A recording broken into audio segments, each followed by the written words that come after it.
dahil sa panawagan ng iilan na impeach VP Sara Duterte, sasabi nating iilan lang. Kasi nung impeach VP Sara rally sa EDSA, nakita nyo naman kung iilan lang.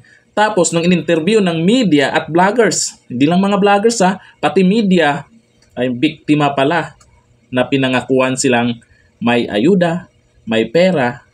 Yun pala, iba yung pinunta, tapos walang naibigay yung iba. Yung iba siguro, nabigyan siguro. May mga ganong reklamo, na kalat naman yan sa social media. Baka sabihin nyo, gawa-gawa natin yan. Pero ngayon, nagsalita na ang mga Pinoy. Ang karamihan na hindi dapat si VP Sara ang ma-impeach. Sino nga ba? Ay ang sabi, si PBBM. Ayon dito sa Philippine Update, nakita nyo naman yan. Ang tanong dito kung ikaw ang tatanungin, sino ang dapat ma-impeach sa dalawa? Eto ang nakalagay. At bakit? Siyempre tingnan natin yung mga komento nila dyan. Kay Pangulong Bongbong Marcos, 93%. Siyempre isa ako sa bumoto dyan. Kasi hindi natin makikita kung ilan yung porsyento kung hindi natin pipindutin. Ayan, 93%. Kay VP Sara, 7% laang. At ang tanong dito, ito yung maganda sa mga ganyan na malalaman natin yung paliwanag. O bakit? Bakit nga daw? O, ito papasahin natin yung mga paliwanag nila. O, idol dito kay Crosibia, BBM at Romualdez, Blanco National Budget. Yan yung komento niya. Kay Leonar Medio, si PBBM ang dapat ma-impeach kasi BO na. O, yan na, ayon po yan sa kanila. Eto, sunod kay Cindy, dahil siya ang nakaupo sa Malacanang na humawak sa mga may katungkulan sa gobyerno at nagpapalakad ng batas maging budget ng taong bayan, kaya kung paimbestigahan sigurado ma-impeach ang presidente dahil siya mismo ang may alam sa budget na nawawala. Totoo nga naman, pag may problema, pagdating dyan sa mga ganyang bagay, may pangulo tayo na pumipirma niyan.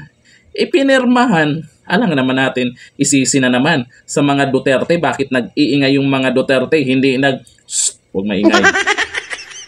Kung tutusin, magpasalamat tayo tungkol dyan sa budget, dyan sa issue ngayon. Dapat magpasalamat tayo sa mga Duterte. Kasi kung wala si Tatay Digong na nagsalita, sa tingin nyo mapaimbestigahan yan? Sa tingin nyo makakarating ng korte yan? Diba ngayon, nasa korte na? Diba? Kasi nung unang nagsalita niyan, si Amy Marcos naman kapatid mismo ng Pangulo na may blanco. Hindi naman maitanggi ni ni Senator Amy Marcos na nabanggit niya yung tungkol sa blanco na yan. May pumansin ba? Nakarating ba ng korte? Hindi, di ba? O ngayon, si Tatay Diggs ang nagsalita, naging issue, naging usap-usapan.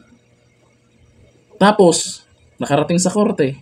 Tapos, pag nangyari daw, ang sabi ng Pangulo natin, kung natatandaan nyo, pag napatunayan or yung desisyon ng korte ay pabor doon sa sinasabing may blanco nga, mayroon ngang problema doon sa budget, syempre mapipigilan yung paglabas ng budget na yan.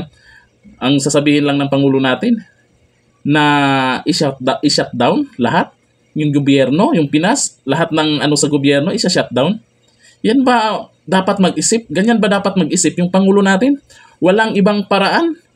Hahayaan na lang yung mga empleyado, yung taong bayan na maghirap nang dahil lang naman sa kanilang kagagawan. Hindi naman yan kagagawan ng taong bayan Sila din yan kung magka-problema.